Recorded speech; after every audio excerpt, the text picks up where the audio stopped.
guys, it's Jason and Michelle. Welcome back to Adventures in Aviators. Today we are talking about our amazingly long and beautiful hike through the Fimmvörðuháls region of southern Iceland. Fimmvörðuháls was ranked as one of the top hikes in the world by National Geographic. And so we did a lot of research when we were going to Iceland to figure out if we wanted to take on this hike. And the hike is actually designed to be done in 2 days. And there's a place near the top or halfway through that you can stay the night, and then you get up the next morning and you continue on.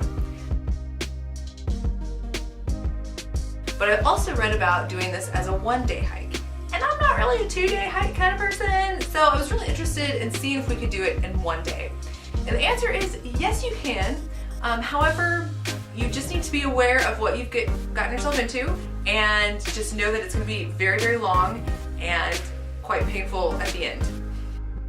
So you can start at Skogafoss or you can start at Thorsmork. It's really up to you. We decided to start at Thorsmork because we wanted to just end where our vehicle was and not have to take transportation back to find our vehicle. We think that it might have made the hike a little easier as well based on the elevation changes. Logistically, this hike is very difficult even just to get to. Because it's a one-way hike, you actually have to leave your vehicle at Skogafoss Waterfall. Take a bus to Seljalandsfoss Waterfall and then onward to Thorsmork. Nice. This is just a public bus that you're taking, so there's a standard fare, but the leg going to Thorsmork crosses over some rivers. It is a hardcore bus. We saw several macho guys in their four-wheel drive vehicles who had to stop because they could not make it all the way in. So definitely do not plan to take your own vehicle, especially if you're renting a vehicle. Definitely do not do that. So take this bus in so that you can do the hike back out. If you're planning to do this hike, I would suggest stopping at Skogafoss and talking to the people at their visitor center, because they can help you understand the climate. They can tell you about the snow, how much snow is up there. They can just give you a lot more information for you to start your hike either that day or the next day. Also keep in mind, during the summer months, it's light most of the time. You could hike all day long if you wanted to, because it doesn't get dark. So some people actually choose to start their hike at like 11 o'clock at night because they can. So it's up to you on how you want to schedule your time, but I would definitely suggest getting the rundown from people who actually know what's going on that mountain. The most technical aspect of this hike is on the side towards Thorsmork. We gained several hundred meters of elevation in our first couple hours, and the path is very thin, but the views, of course, are epic.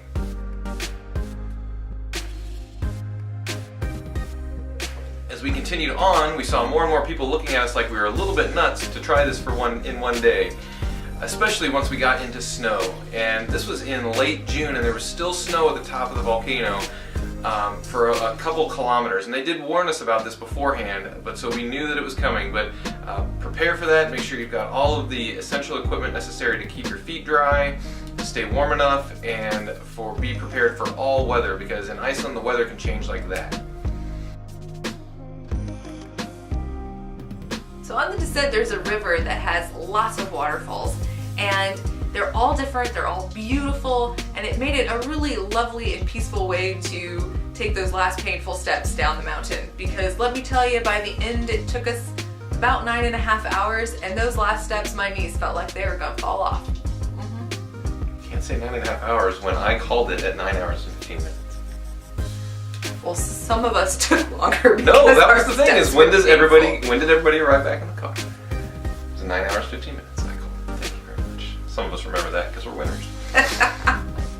For those of you wanting to experience part of this hike but not do the entire thing, I would definitely recommend starting at Skogafoss and walking up, because that is the area where the majority of these just ginormous waterfalls are.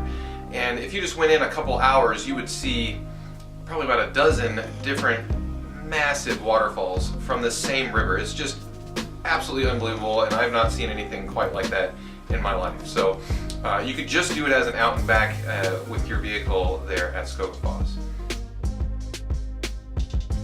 So this hike was ranked as one of the top hikes, and I think I expected a little bit more from this hike. Now, it was pretty cloudy at the top, and so you couldn't see a lot.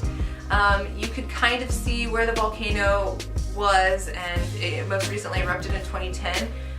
But it did not deliver as far as the epicness that I thought it might, to be considered one of the top 10 hikes.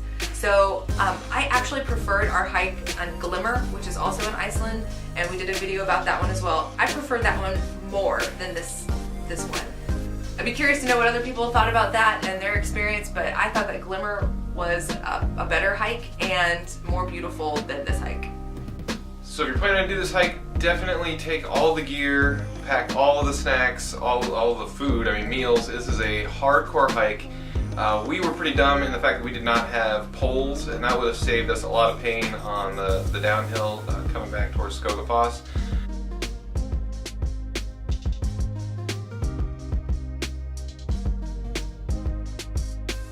In the end, if you love massive waterfalls, this area is for you. This hike ends at Skogafoss, which itself is an absolutely spectacular waterfall, but there are 6 or 7 equally dramatic waterfalls from the same river as you continue up this path. So if that is your jam, then this hike is for you. It was spectacular. It's just maybe didn't pay off in the way that we were hoping to, maybe at the top. But there are several parts of this hike that are just mind-blowing. So have a great time, prepare, do your homework, but enjoy this epic hike.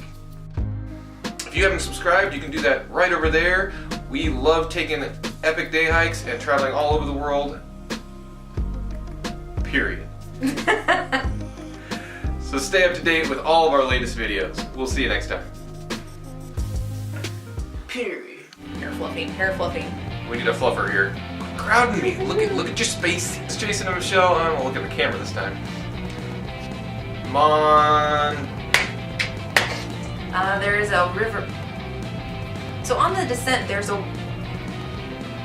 ranked as national drink. Why don't you? The Fimmvo. But so to end with all of the water. Sorry.